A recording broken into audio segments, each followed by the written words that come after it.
Let's do this. What's going on, guys? Shane, aka Musty Yeti here. Today's going to be part 1 in the series where we trick out my Glock 43. In the last video, I introduced the slide from Dynamic Weapon Solutions. They did a complete work on this thing. I'll leave that annotated somewhere on video here, so you guys can click on that if you want to check it out.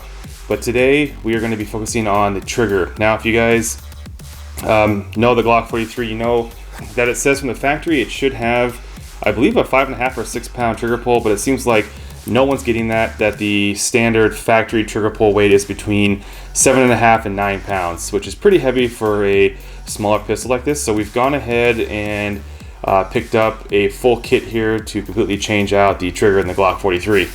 Now, I looked at a bunch of triggers online, and I decided to go with OC Custom Triggers because it sounds like everyone who runs their triggers, they are really impressed with their product, and even more than that, they're really impressed with their customer service.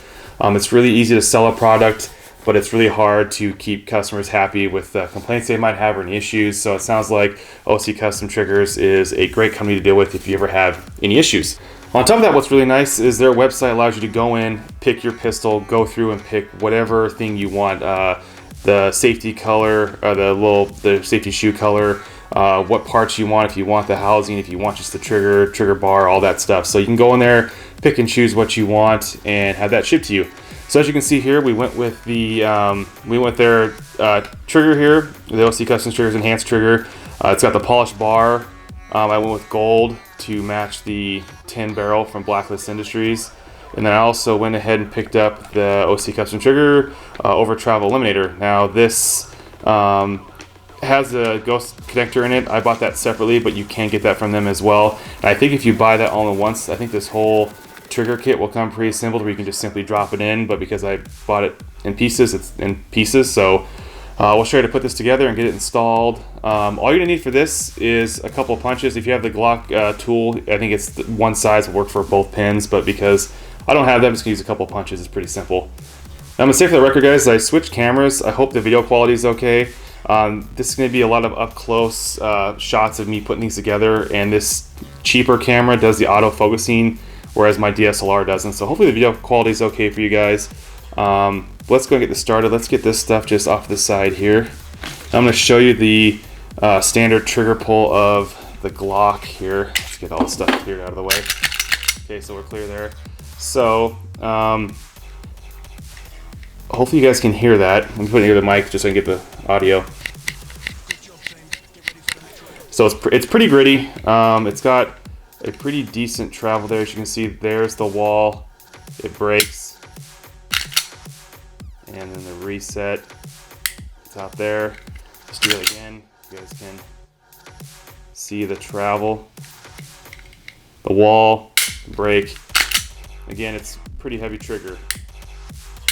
So there that is. So let's go ahead and get this sucker started. So again, guys, before you start working on any of these guns ever, you want to make sure there's no ammo anywhere around you. So there's no ammo near me. Obviously the weapon's clear, you saw it, but you always want to check it out, look at the chamber, make sure it's clear. Wrap it a couple times, you want to be safe. To disassemble the Glock, you're simply going to pull the trigger. You're going to pull down the tabs, rock it back, let it slide forward, and you're good to go. So we're going to go and just put this thing up here, and we're going to work on this. So again, this is going to be pretty easy. You have 2 pins. You have one in the front and one in the rear. All you have to do is pop these pins out. The whole unit will come out. You'll put a new one in. So alright guys, sorry about that. We had somebody at my front door. I forgot to mention, before I get started, I am not a professional gunsmith. This isn't my job. I just love guns, love customizing, accessorizing them, making them just more functional. So if I say something wrong or I do something that's just slightly off the manual, before you keyboard warriors start going crazy leaving comments, I just wouldn't waste your time. It's just not worth it. But let's go ahead and get into the install here. So we have, like I said, these 2 pins here and here.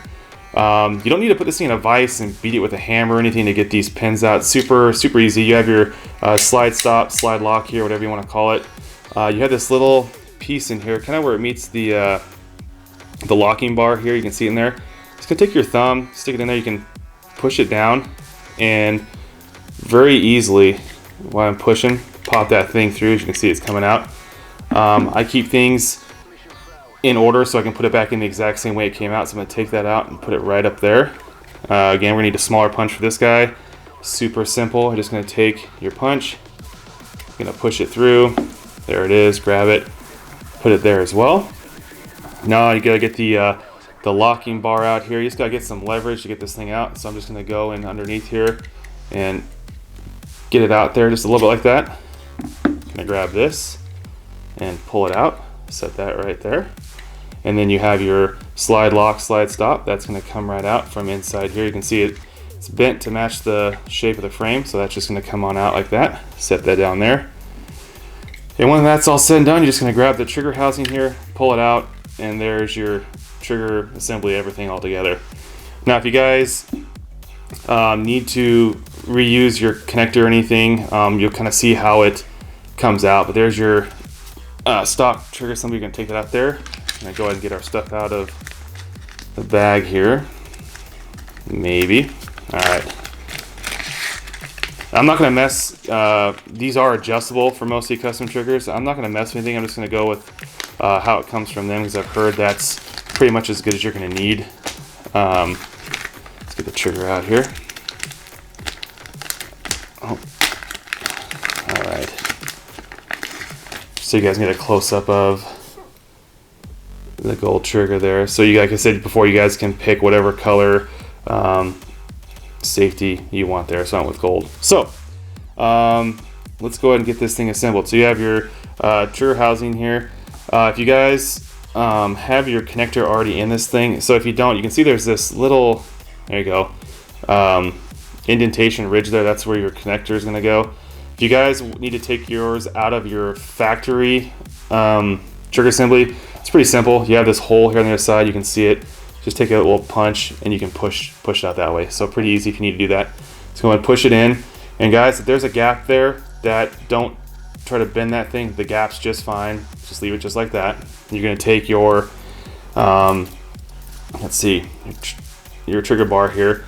What you're going to want to do is you're going to want to angle this sucker so you get, is it focus? So it gets underneath this section here, while also getting underneath this lip here, which is pretty simple.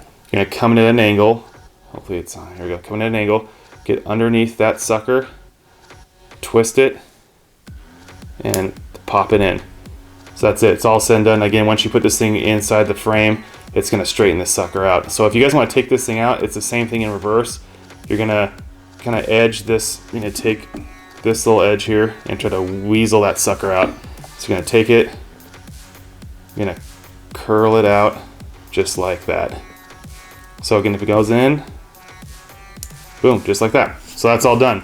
Now we're going to take our frame. You want to put the trigger housing here against this wall inside the frame here. Slide that sucker in. And then don't freak out if it gets stuck here. Like I said on that connector, you're just going to push this in, slide it in. And you should see that the holes line up. So we can go ahead and let's just do this part first. Take your slide lock, slide stop. I'm going to go ahead and put that in there. You should see daylight between, or in the hole there. Then you're going to take our locking block and slide that in. And we're going to take our pin in the same order that, or same way that we pulled it out. I'm going to start to push it in. You might need to wiggle this thing again just to get it to fit in there. Boom, it's in. Take this pin, put that back in, and I'll straighten these pins out off camera because it's just kind of a waste of your guys' time. So I'll get that centered between the frame there. So that's all set to go. Just double checking. Cool. So now we're gonna take our slide here. When you guys put the slide back in, make sure that your spring is level or centered correctly. Don't want to have that mistake. Go and slide the sucker back on. We're going to do a little test here. Let's see what happens. All right, so let me do it first trigger pull. Ooh, that's good. All right, so here's your travel. Right there's the wall. So much shorter. A lot lighter trigger pull for sure. Let's see the reset. Right there. Nice clean break. Man, there's just like no travel there, which is good. So there it is. There's the travel. and the brake. Really clean brake, guys. That's a really nice trigger. I also should mention that, sorry about that, guys. Once this trigger is installed and you're using your finger to depress the safety paddle there in the center, they have an option. I'm not sure if it's all their triggers, but I went and selected it where this safety goes flush with the trigger, so it straight just disappears, becomes one with the trigger. I know the standard factory trigger, it tends to stick out just a little bit, which can rub some shooters' fingers raw. So once you depress this thing, it disappears, it becomes one with the trigger, and just a nice clean brake on that thing. Oh, that's it, guys. As simple as that is, that's how you install a trigger from OC Custom Trigger. I'm looking forward to going out and testing this thing out to see how I actually like it at the range, but I don't see me being disappointed whatsoever. So it sounds like after you get this thing installed, even with that ghost connector, that it should pull between what they advertise it coming from the factory. So after this install, it should be between 5.5 and 6 pounds. So that doesn't make me too nervous. I was nervous about installing that ghost connector before I did some research and found out that, you know what, doing this customization just puts this pistol where it should have been coming from the factory. So it's definitely not too light, nothing to worry about there. But yeah, guys, that wraps it up. That is the OC Custom Trigger and the install. So if you guys have any questions, comments, or concerns, please leave in the comment box below.